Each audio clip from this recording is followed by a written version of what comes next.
सरल भाषा में आपके लिए इजरायल में जो युद्ध चल रहा है इस समय उसका विश्लेषण करता हूं।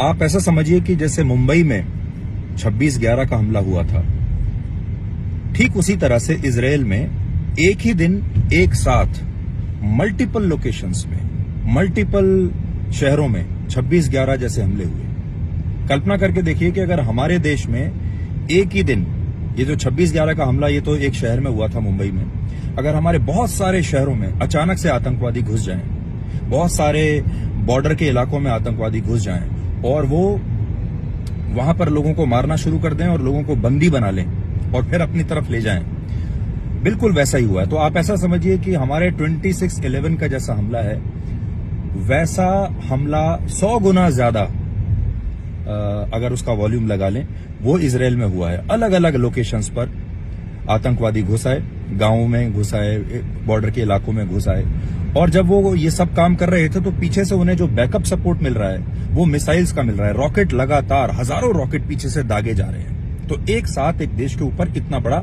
हमला होता है। अब देखिए, इजरायल पूरी दुनिया में किस चीज के लिए जाना जाता है? अपनी सर्वेलेंस के लिए जाना जाता है, अपनी इंटेलिजेंस के लिए जाना जाता है, अपने वॉरफेयर के लिए जाना जाता है। दुनिया भर के लोग इजरायल से कंसल्टेंसी लेते हैं, हथियार खरीदते हैं, सर्विलांस का सामान खरीदते हैं। ये जितना बड़ा युद्ध है उससे भी बड़ा ये इंटेलिजेंस फेल्योर है, और वो भी इजरायल जैसे देश का। इजरायल के पास मुसाद है, जो कि दुनिया की बेहतरीन इंटेलिजेंस एजेंसीज में एक मानी जाती है। इसका मतलब मुसाद का जो इंटेलिजेंस है वो बिल्कुल फेल हुआ। दूसरा, उनका जो सर्वेलेंस है वो पूरी तरह से फेल हुआ। तीसरी बात, इजरायल का जो बॉर्डर मैनेजमेंट है वो भी बहुत बेहतरीन माना जाता है, और बॉर्डर पर उनके पास उन्होंने इतने सारे इलेक्ट्रॉनिक डिवाइसेज, सर्विलांस डिवाइसेज लगाए हुए हैं, जो कि एक छोटी सी हरकत को भी, अगर चिड़िया भी वहां पर मारती है तो उसको वो पकड़ लेते हैं। लेकिन इस बार जब इतने सारे आतंकवादी वहां पहुंच गए, उसको भी वो पकड़ नहीं पाए। एक खास बात यह है कि कनाडा में जैसे निज्जर जैसा आतंकवादी जब मारा गया, तो पश्चिमी देश, अमेरिका जैसे जो देश थे, वो तुरंत बाहर निकल आए और उन्होंने कहा कि हमारे पास इंटेलिजेंस की रिपोर्ट है, सर्विलांस की रिपोर्ट है कि निज्जर को भारत के लोगों ने मारा है। अब आप सोचिए, ये वो देश हैं जो ये बताने की क्षमता रखते हैं कि पूरी दुनिया में कहां किसकी हत्या हो रही है, कहां हथियार एक जगह से दूसरी जगह लेके लोग जा रहे हैं। आपको याद होगा, जब हमने न्यूक्लियर टेस्ट किया था वाजपेयी जी के जमाने में, तो हमें सबसे ज्यादा डर यह था कि अमेरिका का जो सर्विलांस सैटेलाइट है ऊपर से, उसको ये पता चल जाएगा कि हम न्यूक्लियर टेस्ट करने वाले हैं। और हमने वो पूरा टेस्ट बहुत इस नजरिए से और इस तरीके से किया कि उनके सैटेलाइट को उसमें वो पकड़ न ले। यानी आज के जमाने में अमेरिका जैसे जो देश हैं, जिनके पास इतने बड़े बड़े सैटेलाइट्स हैं, सर्विलांस है, उनको दुनिया के किसी भी कोने में पता चल जाता है कि क्या हो रहा है। लेकिन ये सारे देश, इनकी इंटेलिजेंस, इनके सैटेलाइट्स ये नहीं पकड़ पाए कि हमास के जो आतंकवादी हैं वो इतनी बड़ी संख्या में कहीं से तो हथियार ले रहे होंगे, कहीं से तो इतनी बड़ी संख्या में ये रॉकेट आ रहे होंगे, मिसाइल आ रही होंगी, लेकिन ये उस मूवमेंट को पकड़ नहीं पाए। इतनी बड़े हथियारों का जो मूवमेंट हुआ होगा, क्योंकि ये जो हमला है ये बहुत बड़ी प्लानिंग के साथ हुआ होगा। ये हमला ऐसा नहीं हो सकता कि ये एक दिन में हुआ हो। इसकी प्लानिंग महीनों से, सालों से शायद चल रही होगी, लेकिन इस प्लानिंग के बारे में किसी देश की इंटेलिजेंस को नहीं पता चला, किसी के सैटेलाइट को पता नहीं चला, सर्विलांस फेल हुई, सब कुछ फेल हो गया। दूसरा, आज के जमाने में आप देखिए, हमारे पास एंटी मिसाइल सिस्टम्स हैं, हमारे पास एंटी रॉकेट सिस्टम है जो हम अपने बॉर्डर पर तैनात करके रखते हैं। लेकिन इतने सारे रॉकेट, मिसाइल दागी जा रही हैं, लेकिन ये सारे सिस्टम फेल हो गए।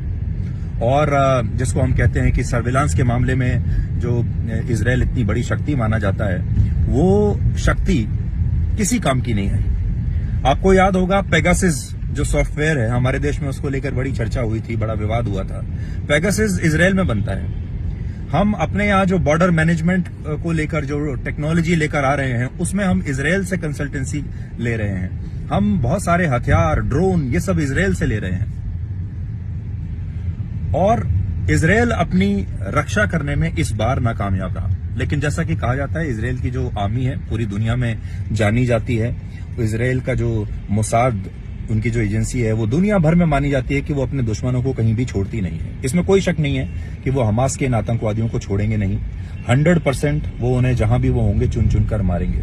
लेकिन ये एक बड़ा सवाल है कि एक देश जो कि अपनी इंटेलिजेंस और सर्विलांस के लिए जाना जाता है, जो बड़ी बड़ी टेक्नोलॉजी हम दावा करते हैं कि हमारे पास एंटी मिसाइल, एंटी रॉकेट हमारे पास सिस्टम्स हमने लगा कर रखे हुए हैं, हमने अपने बॉर्डर पर इतने गैजेट्स लगा कर रखे हैं कि हम अपने बॉर्डर को लगातार उसकी निगरानी करते हैं, ये सारी चीजें एक साथ एक दिन फेल हो जाती हैं। एक और बड़ी बात यह है कि जिस तरीके से हमास के आतंकवादियों ने महिलाओं की हत्या की है, जिस तरीके से वीडियोस वहां पर आ रहे हैं कि वो महिलाओं को मार रहे हैं, उनके साथ अत्याचार कर रहे हैं, इससे इस्लाम की बहुत बदनामी होगी और दुनिया भर में लोगों को जो ये क्रूरता है इसका एक नया चेहरा सामने आया। और इसीलिए भारत जैसा देश, भारत के प्रधानमंत्री ने भी उन्हें हमास के मिलिटेंट्स नहीं कहा, चरमपंथी नहीं कहा, बल्कि सीधे आतंकवादी कहकर बुलाया है। इसलिए ये जो हमला हुआ है ये एक टर्निंग पॉइंट माना जाएगा दुनिया के इतिहास में। और सबसे बड़ी बात जो हमारे लिए सीखने की है वो ये कि इतना बड़ा इंटेलिजेंस फेलियर हुआ है, पूरा की पूरा सिस्टम जो है इजराइल का वो कोलैप्स हो गया। ऐसा लग रहा है कि वो सोते हुए पाए गए हैं। फिर भी उनके देश में इसे लेकर कोई राजनीति नहीं हो रही। उनके देश में इस बात को लेकर कोई नेता अभी अपनी सरकार से इस्तीफा नहीं मांग रहा, बल्कि सारे लोग मिलकर इस समय लड़ रहे हैं। इजराइल में जितने भी नेता हैं, जितने भी लोग हैं, वो आर्मी में एक स्टैंड बाय की तरह रहते हैं और इस समय वहां के बड़े बड़े नेता जो हैं वो वापस आर्मी को ज्वाइन कर रहे हैं, वो सब लड़ने की तैयारी कर रहे हैं। ये बात हमें इजराइल के पॉलिटिकल सिस्टम से, उनके नेताओं से सीखनी चाहिए।